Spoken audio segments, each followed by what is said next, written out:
Proper number 12. Irish whiskey. Part of my camp, so open workout, pool's right there. Gotta hit it, man. Feeling good, feeling refreshed. You can call me Jake Phelps. This is for me? Whoa, that's me. I'm holding it, but you can hold it if you want. All right, I'll hold it. He said to give it back. Jake, how are you feeling ahead of a rematch on Saturday? I'm feeling great. Best I've ever felt going into a fight. Best camp, flawless. Everything's on point. I know fighters say that a lot, but for real, this time is something different, 100%. You've spoken openly about wanting to stop Tyron. How confident are you with the preparations you've had this time around that will be the case, you will stop him? I'm 110% confident. I think it happens inside of 5 rounds. Last fight it was easy to tee off on him, but for some reason I stopped punching after my combinations. So this time you'll see me keep punching, and that's going to get him out of there.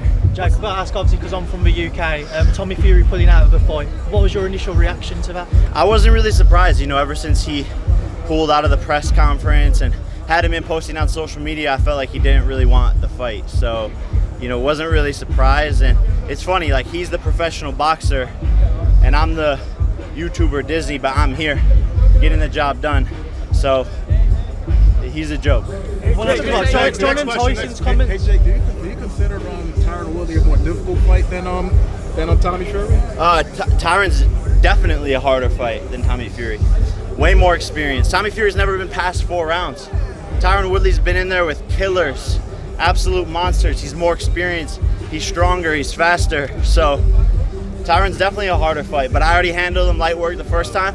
I've gotten even better. Sparred 200 rounds since the last fight, and you're gonna see a different version of me. Both guys have a completely different style. Was it a little bit like annoying or difficult for you to kind of switch gears, right when you was in the middle of your camp?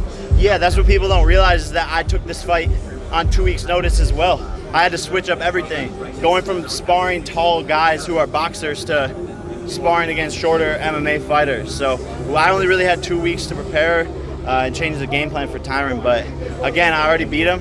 We got the game plan, and it's just time to go to work on Saturday. Hey, Jake, seeing the fact that you gave Nate Diaz, one of his stablemates, the opportunity to fight on this card, Nate Diaz is here. Is there a message or something that you want to send to him, seeing the fact that he wanted to fight you? Or Yeah, look, there's a lot of shit talk going back and forth, and I would love to make that fight happen if it's even possible. I know he's with the UFC, so whatever happens will happen, but that's a massive fight, and I think the people need to see that one. I got to get through Tyron. Maybe Tommy, who knows? Maybe Nate Diaz, maybe Conor McGregor. The road path is massive right now. Have you seen Nate at all since he's been here? I have not seen Nate. I have not seen him. I don't know where he's at, but I'm sure there'll be some shit talk to be said once you cross paths, for sure. Any issues if you see him? We'll see. Hey Jake, for every great fighter, every camp, they always add something special to their arsenal. What would you say about this camp that you added to your arsenal in training? Man, I'm only 4 fights in. This will be my 5th fight, so I'm getting exponentially better. We have to work on everything. Offense, defense, combinations, maneuvering, foot movement, head position, everything. So we've really tightened up the loose bolts on all corners, and you'll see a lot sharper version of me. Specifically for this fight coming up, what have you learned from the first fight that will help you in the next fight? That was my first time even getting hit by a 10-ounce glove. That was my first time going past 2 rounds. None of my previous opponents had even hit me in a professional boxing match. So just that experience, just getting buzzed a little bit in the 4th round and working through that, coming back and winning all the rest of the rounds. Being in there with a monster in front of 17,000 people, it's a lot to go through in your 4th fight. And like I said, no one in the history of the sport has been fighting 8-round fights in their 3rd fight, in their 4th fight, and in their 5th fight. So that was my first time going 8 rounds into the lights. I proved I could do it, but I know I have a lot of room to improve, and that's what I did this camp. I had a chip on my shoulder. I was pissed off with my performance, came back, and now I get the chance to right my wrongs. Right here, go ahead. Jake, you say you think the pressure's on you and you're kind of thriving on that, but a lot of people, especially in the MMA space, feel like the pressure is all on Tyron here because he needs to win this fight. Why do you feel there's more pressure on you than him? Just because he already lost. So, when you do something, it starts to become a habit. When you're a loser, it becomes a habit. And that's been the case so far for Tyron. So what does he have here?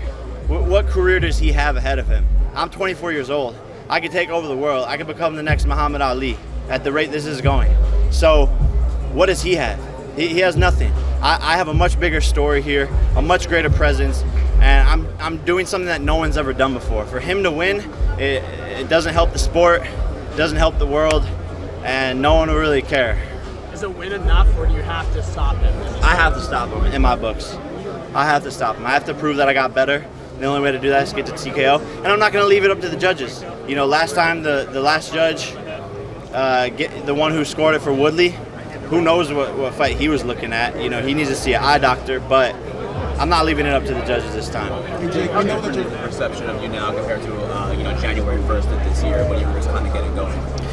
The perception has changed immensely, and rightfully so. You know, when I came into this, I had a lot to prove. People didn't understand me. They didn't understand my movement. They thought I was just making a mockery of the sport. And now people really see what I'm doing. They respect me. They respect my work. They respect the business side of it.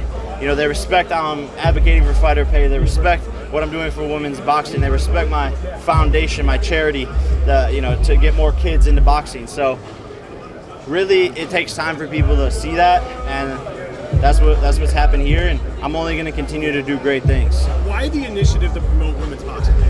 Man, Last question, guys. They have been so taken advantage of the whole entire time in the sport, underpaid, and when I met Amanda Serrano, I was sort of touched by her story. First and foremost, we hit it off, and she was telling me how she was getting paid $20,000, $30,000, but she's quite literally one of the greatest fighters of all time. And to me, it didn't make any sense. And so when I started to talk to her about it, I became passionate as someone who could help make the change. And that's exactly what we're doing with Amanda, getting her, 7-figure payday to fight Katie Taylor. Obviously, she has to get through this weekend, but she's a superstar. She deserves a bigger platform, and so do all women in the sport. That's it, guys. Thank you. Thank you. There are lots of ways to support our brave first responders. Drinking a rich and smooth proper Irish whiskey is one of them. For every bottle of proper number 12 we sell, a donation is made to first responders. Here's to the proper heroes. Shlánta.